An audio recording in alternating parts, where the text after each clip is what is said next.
ಭರ್ಜರಿ ಊಟ ಆದ್ಮೇಲೆ ಒಂದು ಬಾಳೆಹಣ್ಣು ತಿಂದ್ರೆ ತಿಂದಿದ್ದೆಲ್ಲ ಬೇಗ ಜೀರ್ಣ ಆಗತ್ತೆ ಅಂತ ನಿಮ್ಮನೆಲ್ಲೂ ಹೇಳ್ತಾರ? ನಮ್ಮಲ್ಲಿ ತುಂಬಾ ಜನರಿಗೆ ಊಟ ಆದ ತಕ್ಷಣ ಹಣ್ಣುಗಳನ್ನ, ಅದರಲ್ಲೂ ವಿಶೇಷವಾಗಿ ಬಾಳೆಹಣ್ಣು ತಿನ್ನುವ ಅಭ್ಯಾಸ ಇದೆ. ಆದ್ರೆ ಇತ್ತೀಚೆಗೆ ಕೆಲವರು ಊಟದ ಜೊತೆ ಹಣ್ಣು ತಿಂದ್ರೆ ತೂಕ ಜಾಸ್ತಿ ಆಗತ್ತೆ, ಹೊಟ್ಟೆ ಉಬ್ಬರ ಬರುತ್ತೆ ಅಥವಾ ಗ್ಯಾಸ್ಟ್ರಿಕ್ ಆಗತ್ತೆ ಅಂತ ಭಯ ಪಡಿಸ್ತಾರೆ. ಹಾಗಿದ್ರೆ ಊಟದ ನಂತರ ಬಾಳೆಹಣ್ಣು ತಿನ್ನೋದು ನಿಜವಾಗ್ಲೂ ಒಳ್ಳೆಯದಾ?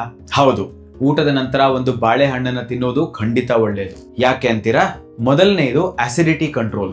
ಮಸಾಲೆಯುಕ್ತ ಊಟ ತಿಂದ ನಂತರ ಹೊಟ್ಟೆಯಲ್ಲಿ ಮತ್ತು ಎದೆಯಲ್ಲಿ ಉರಿ ಆಗ್ತಿದ್ರೆ ಬಾಳೆಹಣ್ಣು ಒಂದು ನ್ಯಾಚುರಲ್ ಆಂಟಾಸಿಡ್ ಆಗಿ ಕೆಲಸ ಮಾಡುತ್ತೆ. ಇದು ಹೊಟ್ಟೆಯ ಆಸಿಡ್ ಲೆವೆಲ್ ಗಳನ್ನ ಬ್ಯಾಲೆನ್ಸ್ ಮಾಡಿ ತಕ್ಷಣ ರಿಲೀಫ್ ಕೊಡುತ್ತೆ. ಎರಡನೆಯದು ಜೀರ್ಣಕ್ರಿಯೆಗೆ ಸಹಾಯ.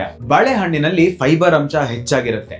ಊಟದ ನಂತರ ಇದನ್ನ ಸೇರಿಸಿದ್ರೆ ಮಲಬದ್ಧತೆ ಅಂದ್ರೆ ಕಾನ್ಸ್ಟಿಪೇಷನ್ ಬರದಂತೆ ತಡೆಯುತ್ತೆ. ಅಷ್ಟೇ ಅಲ್ಲದೆ ಹೊಟ್ಟೆಯಲ್ಲಿರುವ ಗುಡ್ ಬ್ಯಾಕ್ಟೀರಿಯಾಗಳನ್ನ ಹೆಚ್ಚಿಸಿ ತಿಂದ ಆಹಾರ ಸುಲಭವಾಗಿ ಜೀರ್ಣವಾಗಲು ಸಹಾಯ ಮಾಡುತ್ತೆ. ಮೂರನೆಯದು ಪೊಟ್ಯಾಷಿಯಂ ಖಜಾನೆ. ಬಾಳೆಹಣ್ಣಿನಲ್ಲಿ ಪೊಟ್ಯಾಷಿಯಂ ಹೇರಳವಾಗಿರುವುದರಿಂದ ನಮ್ಮ ರಕ್ತದೊತ್ತಡ ಅಂದ್ರೆ ಬಿಪಿ ನಿಯಂತ್ರಣದಲ್ಲಿ ಸಹಾಯ ಮಾಡುತ್ತೆ. ಜೊತೆಗೆ ಊಟದ ನಂತರ ಬರುವ ಸುಸ್ತನ್ನ ಕಮ್ಮಿ ಮಾಡಿ ಎನರ್ಜಿಯನ್ನ ಕೊಡುತ್ತೆ. ನಾಲ್ಕನೆಯದು ಸಿಹಿಯ ಬಯಕೆ ಅಂದ್ರೆ ಶುಗರ್ ಕ್ರೇವಿಂಗ್ಸ್. ಊಟದ ನಂತರ ಏನಾದರೂ ಸಿಹಿ ಪದಾರ್ಥವನ್ನು ತಿನ್ಬೇಕು ಅನ್ಸೋರಿಗೆ ಸಕ್ಕರೆ ಇರುವ ಸ್ವೀಟ್ಸ್ ತಿನ್ನುವ ಬದಲು ಒಂದು ಬಾಳೆಹಣ್ಣು ತಿನ್ನುವುದು ಆರೋಗ್ಯಕ್ಕೆ 100% ಸೇಫ್ ಮತ್ತು ನ್ಯಾಚುರಲ್. ಆದ್ರೆ ನಿಮಗೆ ಡಯಾಬಿಟೀಸ್ ಅಥವಾ ಮಧುಮೇಹ ಇದ್ರೆ ಊಟದ ತಕ್ಷಣ ಹಣ್ಣು ತಿಂದ್ರೆ ಶುಗರ್ ಲೆವೆಲ್ ಬೇಗನೆ ಏರಬಹುದು. ಅಂತವರು ಊಟದ ತಕ್ಷಣ ಹಣ್ಣು ತಿನ್ನುವ ಬದಲು 2 ಊಟಗಳ ಮಧ್ಯದ ಸಮಯದಲ್ಲಿ ತಿಂದ್ರೆ ಉತ್ತಮ. ತಪ್ಪು ಕಲ್ಪನೆಗಳಿಗೆ ಕಿವಿ ಕೊಡಬೇಡಿ. ಊಟದ ನಂತರ ಒಂದು ಬಾಳೆಹಣ್ಣು ತಿನ್ನುವುದು ಒಳ್ಳೆಯ ಅಭ್ಯಾಸ. ಇಂತಹ ಸಿಂಪಲ್ ಮತ್ತು ಕರೆಕ್ಟ್ ಮೆಡಿಕಲ್ ಇನ್ಫಾರ್ಮೇಶನ್ಗಾಗಿ ನಿಮ್ಮ ಡಾಕ್ಟರ್ ಶ್ರೀಹರಿಯನ್ನ ಫಾಲೋ ಮಾಡಿ.